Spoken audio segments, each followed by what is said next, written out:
Salutations, crustaceans. I'm Lobster, and today we're looking at some apples and oranges. Let's do this.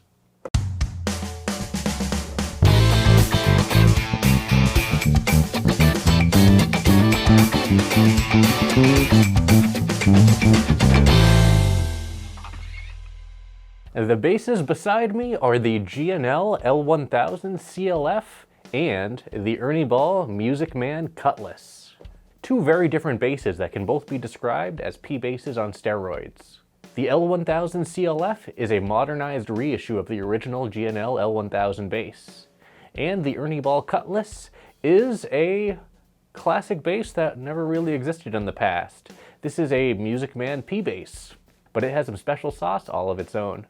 Spec-wise, these basses do have some similarities. They're both featuring swamp ash bodies and bolt-on maple necks. And though the G&L does have a maple fretboard and the Ernie does have a rosewood, both options are available for both basses. Though with the G&L, certain finishes give you a different body material, but the natural ones do give you the ash. It's very interesting to look at these two basses side by side and see where the two offshoots of Leo Fender's legacy have gone in, I guess, the past 20, 30 plus years. For electronics, the G&L is featuring an MFD pickup and a two-band passive EQ configuration. This is a very cool setup where you have a passive bass cut as well as a passive treble cut, which is, a regular tone knob kind of deal. So you're able to cut both the bass and the treble and tailor the tone a bit more than you would a normal volume and tone knob kind of bass. You also have three different pickup modes available here, with parallel, single coil, and OMG mode, which is essentially a simulated bass boost. Even though the bass isn't really boosted in OMG mode, it's more of a treble cut in one of the coils. I think I explained it correctly. Correct me if I'm wrong, because it is a little complicated. The Music Man, on the other hand, is featuring a split single coil, just like a P bass, as well as a volume and tone knob. And that's it.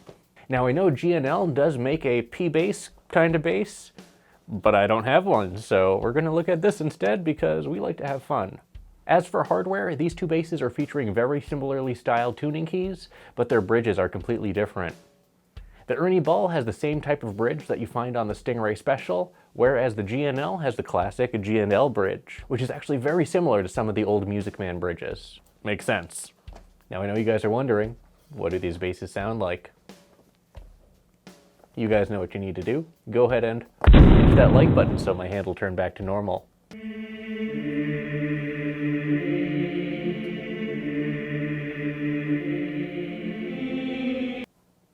Thanks.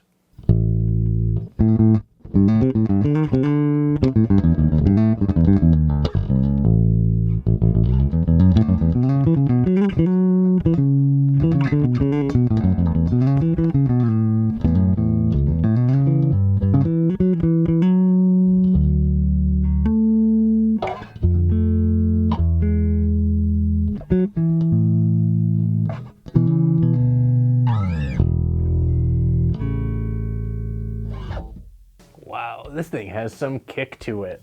Wow, yes it does. So off the bat, the feel of this instrument is very different from that of the Cutlass. The neck is fully glossed on the G&L, whereas the Cutlass does have an oil finish. However, in my eyes, both are finished great, and it's really a matter of preference.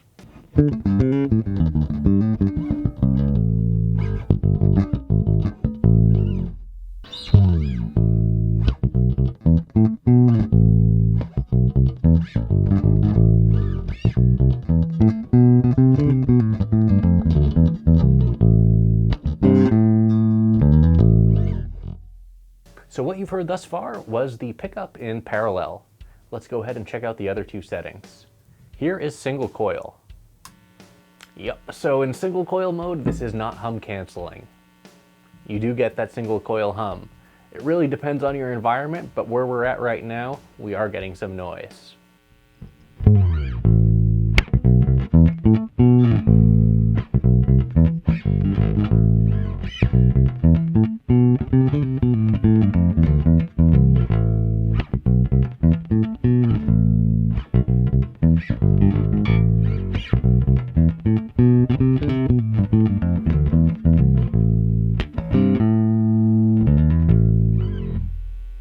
Not bad. The single coil hum is a little annoying, but I mean, what can you do? Now for OMG mode, which is single coil-ish mode with a simulated bass boost. From what I understand, they're running a capacitor or something through one of the coils. I don't know the specifics, but I am going to leave a link to the wiring diagram. That's going to be in the description below. So here is OMG mode.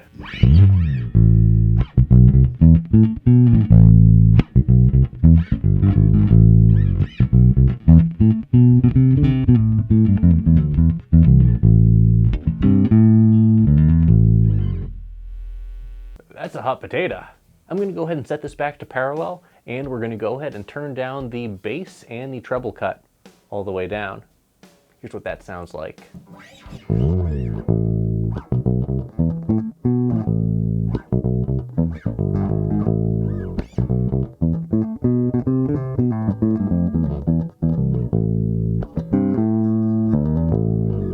And here's both controls at full cut in single coil mode. That has reduced the noise greatly. So it's nice to know that you can use the treble cut to get rid of a lot of that single coil noise.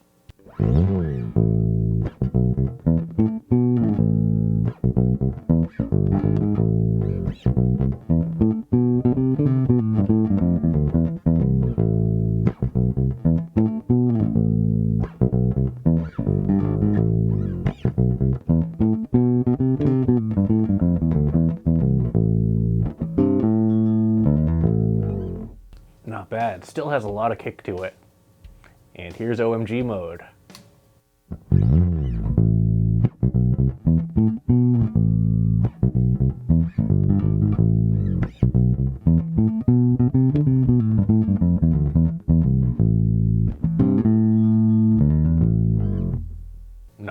Not bad at all.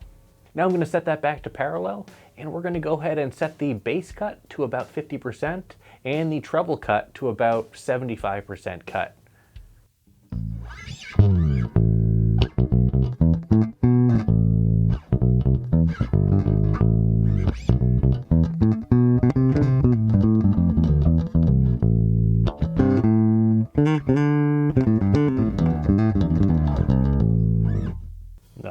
Not bad. This sounds nice. This sounds really nice. Now here's single coil mode.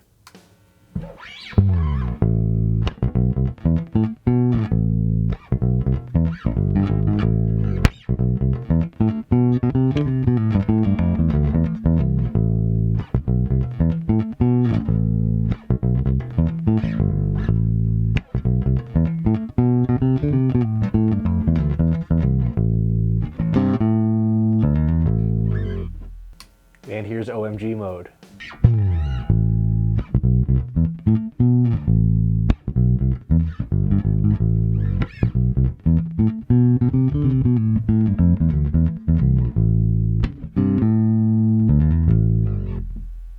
And now I know you guys are wondering, how does she slap? Here's some slap with that previous bass and treble config, and we're going to go through all three pickup settings. Let's start off with parallel.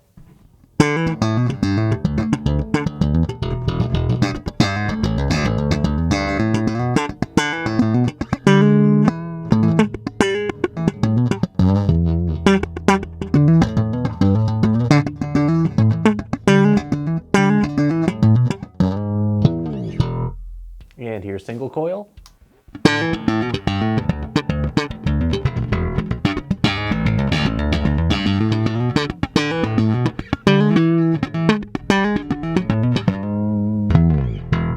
And here's OMG.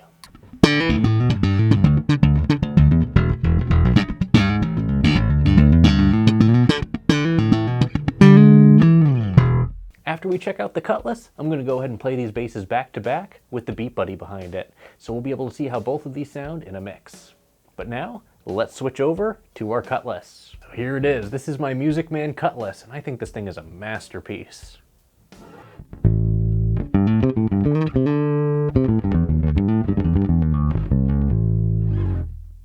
It has the P-bass tone.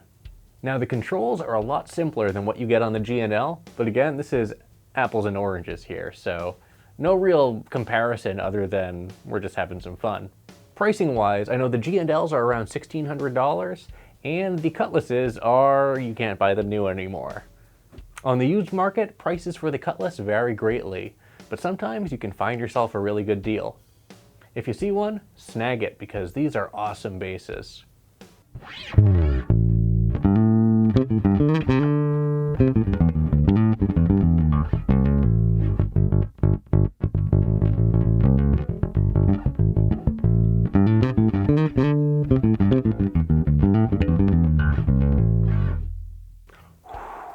Yeah, this brings that tone, man. This brings it.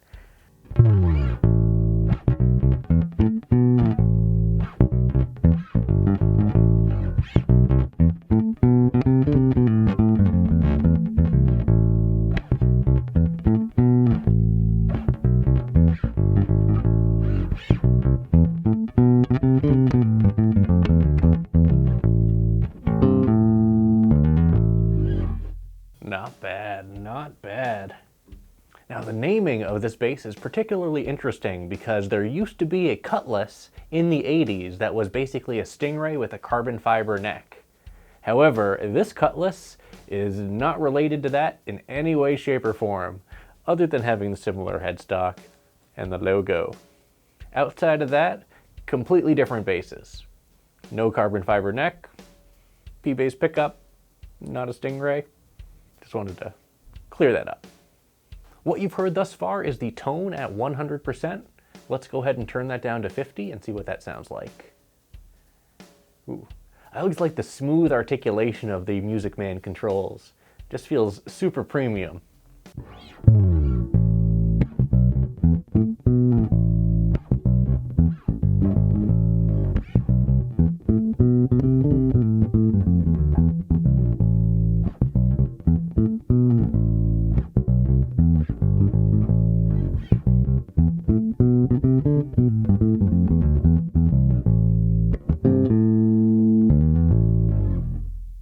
And let's see what that sounds like with the tone all the way down.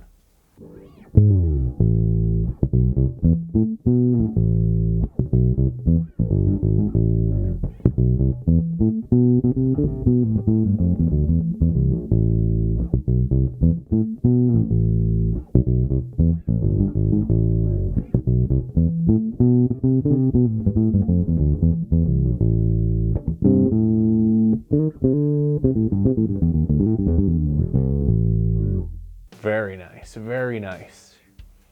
I really like the oil finish on the Music Man necks, and this one is no different. Extremely smooth and easy to play. And I'm personally not normally a fan of non-matching headstocks when you have a rosewood board. That being said, I find this combination absolutely gorgeous. Now let's turn the tone up all the way and see how she slaps.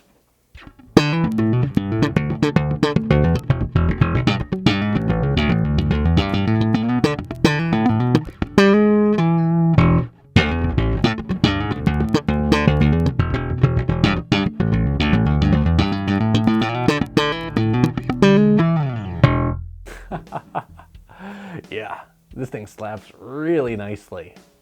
Now let's bring in our friend the Beat Buddy and see what this sounds like with some drums behind it. And then halfway through, we'll switch over to the G&L.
So here's my final thoughts on the G&L L1000 as well as the Ernie Ball Music Man Cutlass.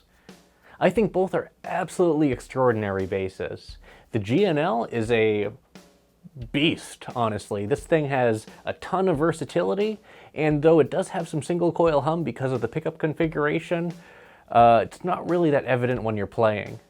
And I like how this is a throwback, but a modern throwback to the original G&L L1000. Featuring a modern neck joint as well as some other little improvements here and there, this is a really nice modern bass and not just a reissue of an old bass. As for the Ernie Ball Cutlass, I love this thing. This is an awesome P bass. Honestly, it may be one of the best P basses out there. Its tone is second to none, at least in my arsenal, and it plays like nobody's business. I love the feel of the neck, I love the oil finish. Everything about that bass is right where it needs to be for me. Let me know in the comments below which one you like the best. Well, that's it for this video. Thanks for watching, everyone. Be sure to like, subscribe, join our Discord, and leave a comment down below, and let me know what you think about my G&L L1000 CLF, as well as my Ernie Ball Music Man Cutlass. And as always, until we groove again.